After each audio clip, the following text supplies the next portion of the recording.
Welcome back, WNST, Towson, Baltimore, and Baltimore Positive. We are continuing the merger here of all things sports, news, arts, leadership, education, health, business, all intersecting in one place, kind of like the Dennis Koulatsos show does every Thursday afternoon. Dennis, of course, out of Coons Florida Security Boulevard, wearing the yellow shirt. There's Effort Towson, UMBC. I don't know. City of Baltimore is yellow. I'm not sure, but I know it's not Steelers yellow this week, but it's fascinating.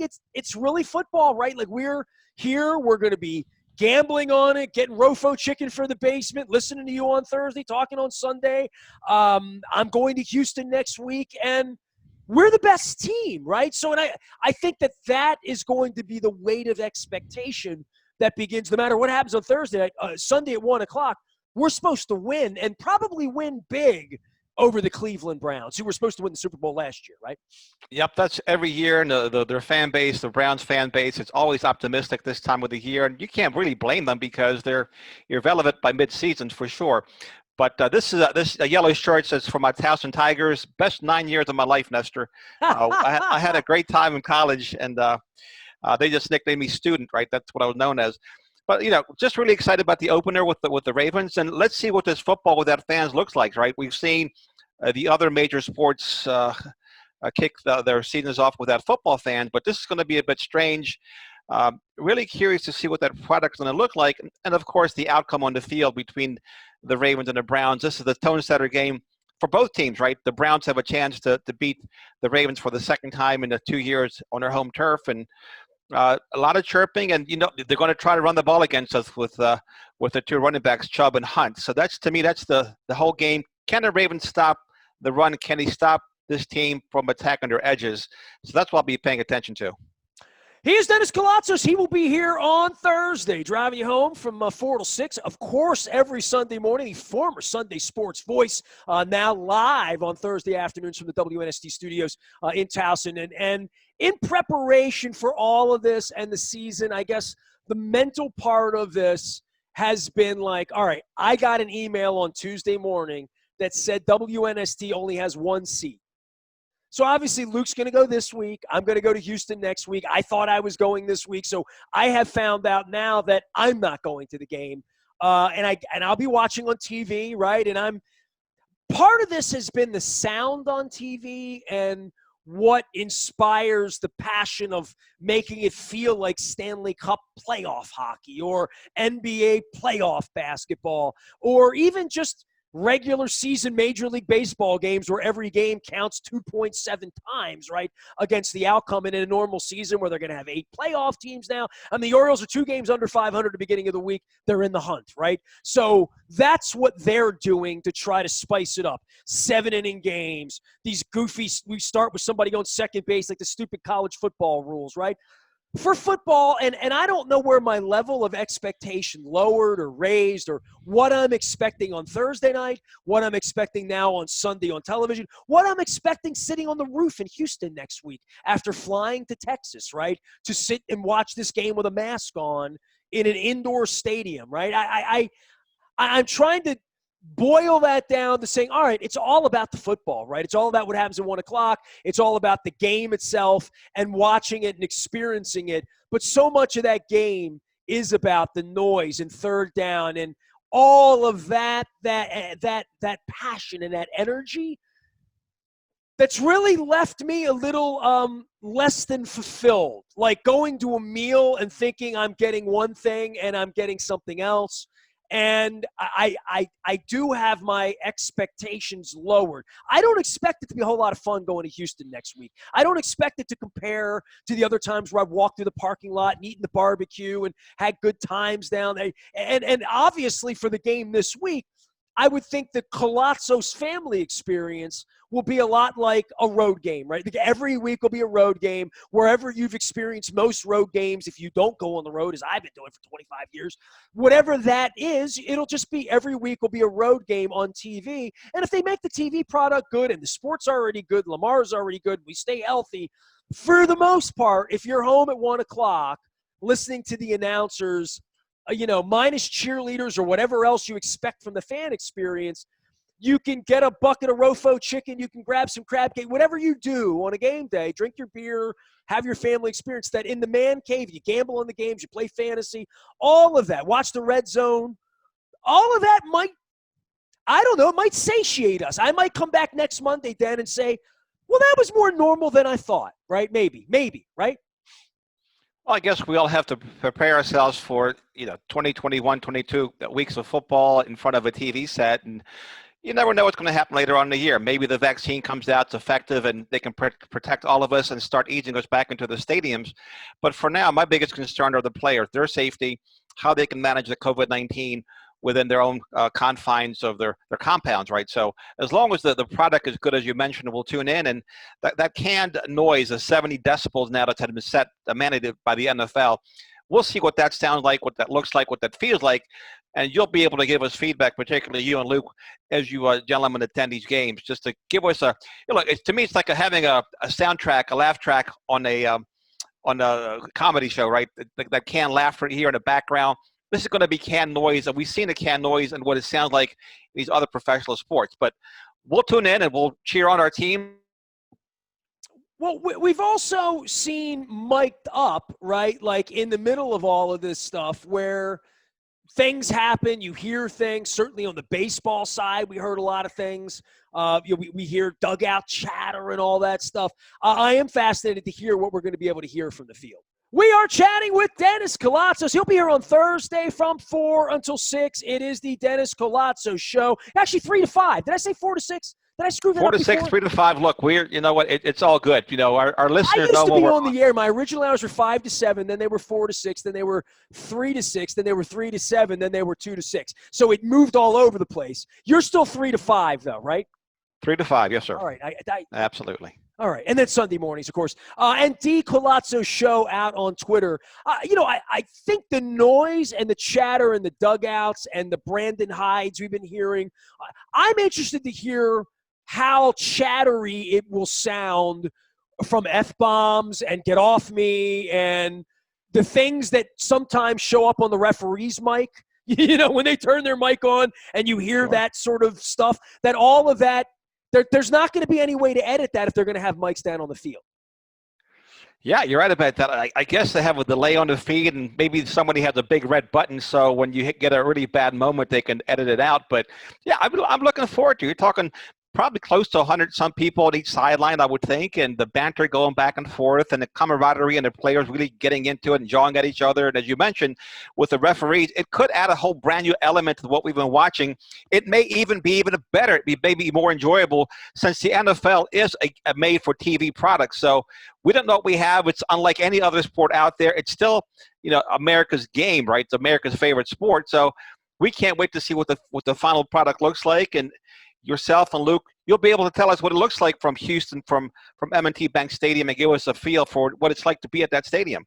Is it going to sound like if Dundalk and EVT met right there at the wastewater treatment plant and we lined them up for a turkey bowl, right? And we just had sidelines, right? I mean, that's Luke keeps saying it's a made-for-TV thing. He's been to 20 of these baseball games now, right? Like, he drives down from Shrewsbury, he goes into an empty stadium, and he said he enjoys the game better on TV. That, like, being there, he didn't want to call it depressing, but, like, it's somber, it's morose. It tells you where we are, where, every customer that comes into your dealership, you've sold cars to people now without ever seeing their smile, literally, right?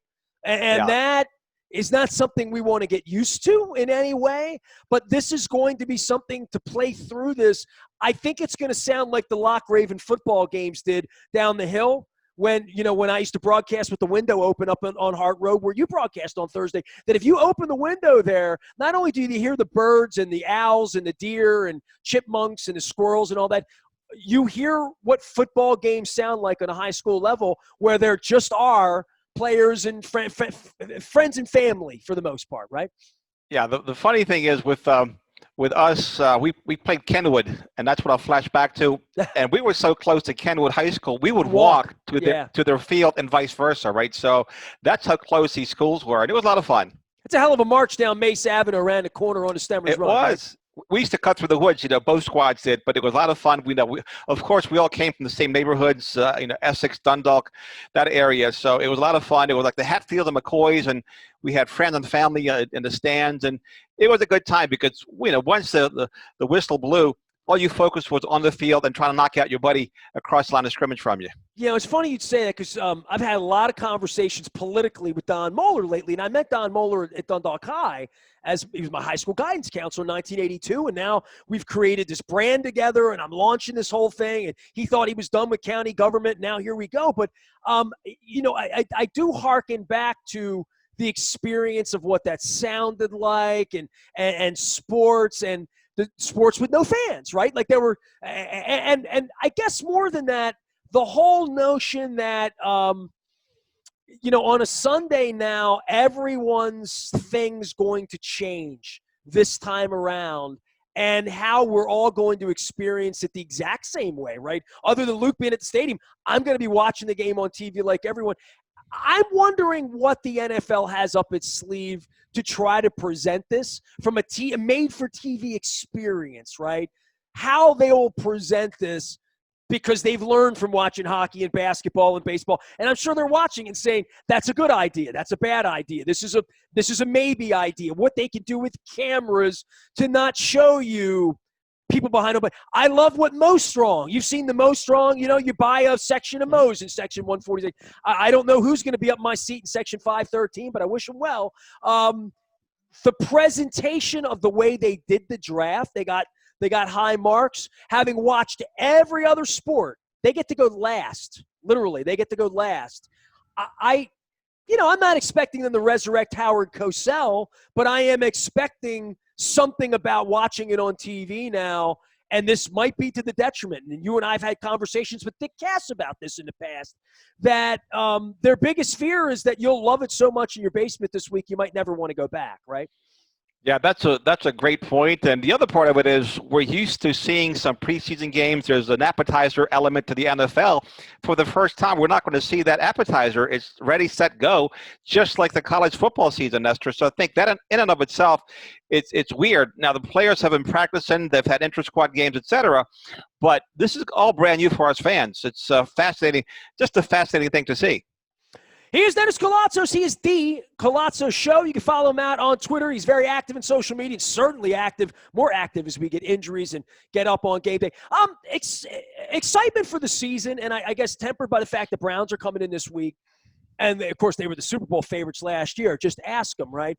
Now, all of a sudden, Peter King's picking the Ravens, right? Dennis Koulatsos is picking the Ravens, and Nestor's picking the Ravens. And the first couple of weeks, clearly, with the Chiefs and the Texans and the Ravens in this triangle of what they're going to do the next 3 weeks, that we're going to be smelling different about ourselves 2 weeks from now, where we're going to be 3-0, 2-1, 1-2, whatever it's going to be for all of these franchises. But getting this party started, this is fast and quick and out of the gate, and the expectations are through the roof, I would think, if you've just assessed this for what COVID is, where the Ravens are, where their players are, where their personnel is, the way they cut players, the way they retain players, the way they sign players. I don't know that they needed Antonio Brown or Jadeveon Clowney, but going into this, if you read the receipts going into the season and read the prognosticators, boy, a lot of expectations that the Ravens are going to be at least 2-1 2 weeks from now, if not 3-0, and they better not be 1-2.